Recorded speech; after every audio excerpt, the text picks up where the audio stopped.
fire a question off? Right, please. Mr. Precisely, the Norse Development. My question is both for the U.S. Army and the U.S. Navy and Solazyme. Well, you mentioned that one of the reasons of using biofuels is not only energy security, but also price increases and control of fuel price. And my question is, what do you think is going to happen with fuel prices if we start using more biodiesel or biofuels? Are they going to be in similar levels with oil-based fuels? Are they going to increase?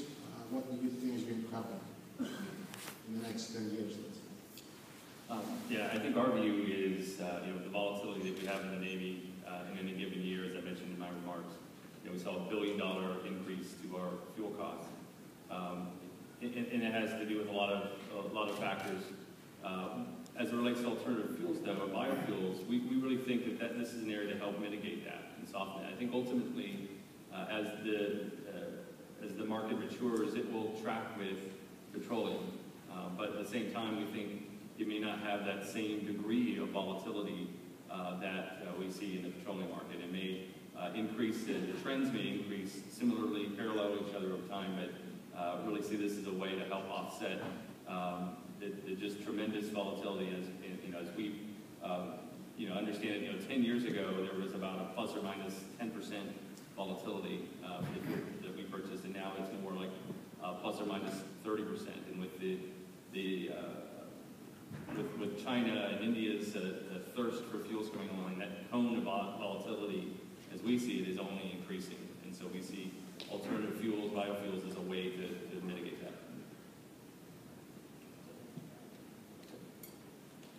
When you talked about your target of by 2020, 50% would be biofuel in the Navy. Do you know what sort of biofuel?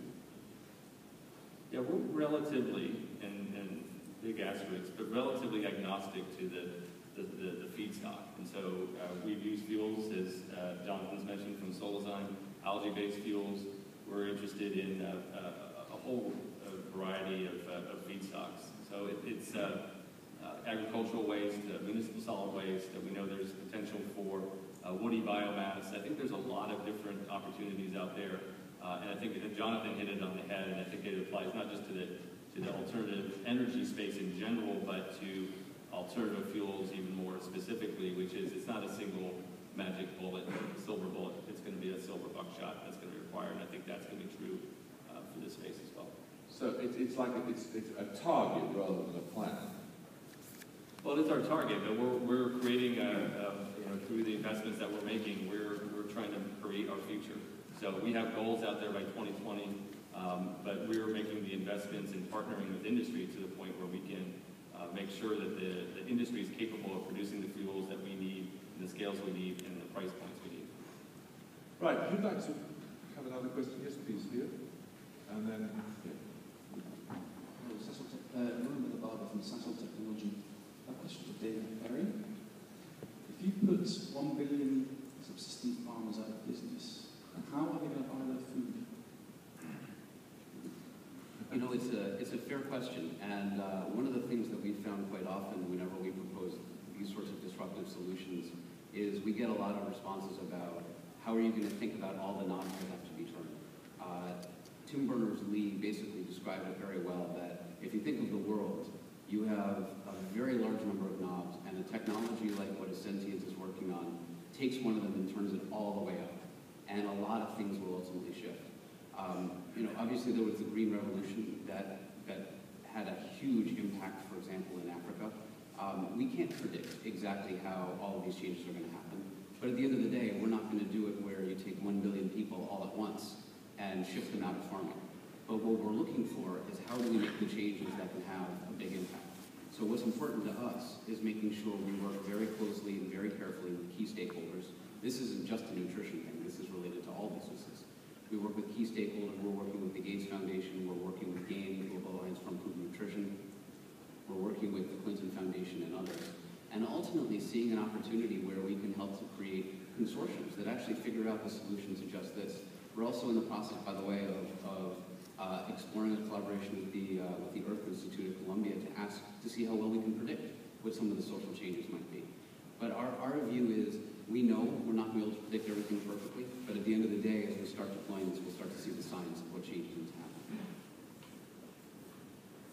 And how far are you off, do you think, feeding the world with somewhere the size of Rotterdam? Feeding the world, hopefully by next month. No. We're hoping to get our first product launched in the 2013-2014 timeframe. We're hoping to do our first developing world deployment in the 2014-2015 timeframe.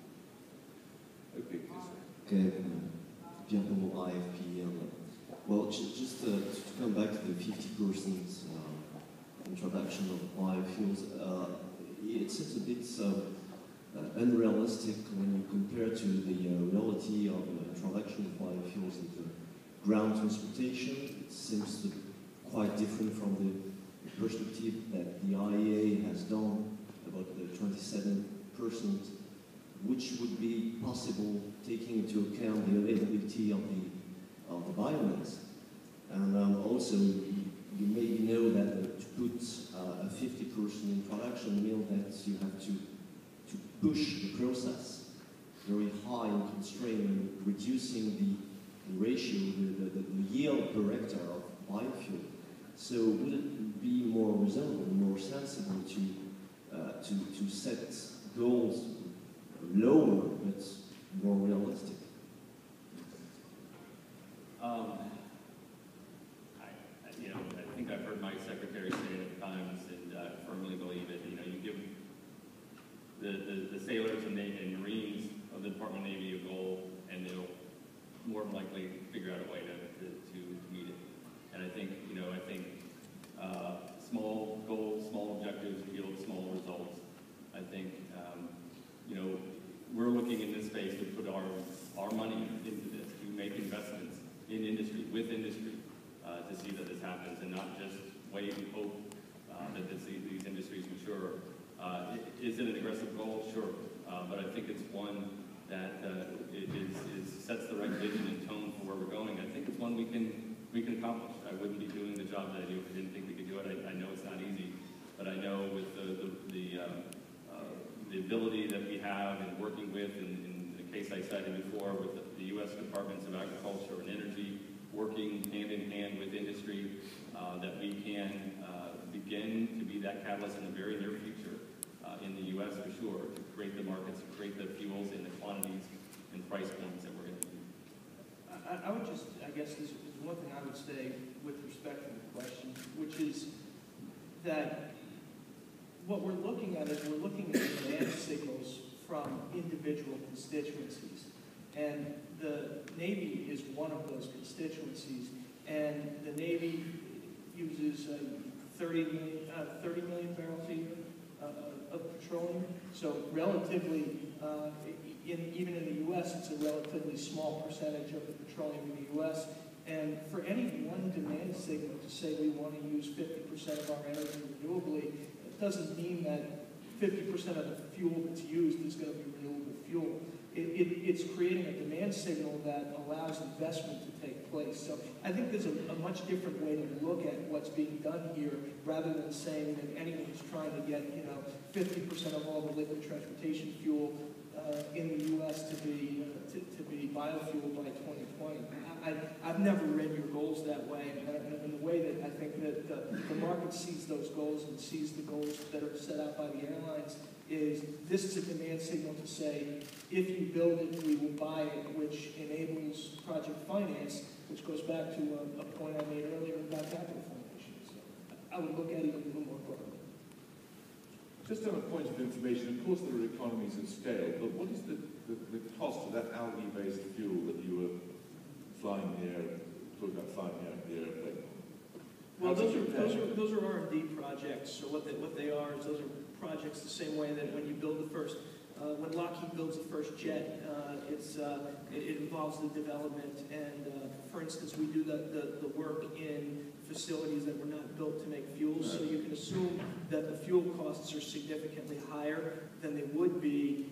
We're running at productivities where if we were running in a large plant that was built for that purpose, should be in a reasonable economic zone. But right now, these are development projects, and it's the same way that the DoD invested in ARPANET, semiconductors, ejector seats, and you name it.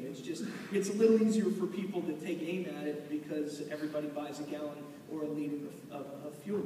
So it has nothing to do with the But need. roughly, I mean, how big a journey are you going to make in terms of price? Well, I think the Navy can tell you that the costs of buying fuel have come down dramatically for them over the last 3 or 4 years. Yeah, absolutely. We've seen the costs come down in half, and kind of following that Moore's law, curve of fuel by an inverse, but coming down in half and half again, I think is in the future. And so for us, again, our endpoint is competitive with petroleum, and I think that's what we are working with industry on and working with our government partners on is to deliver that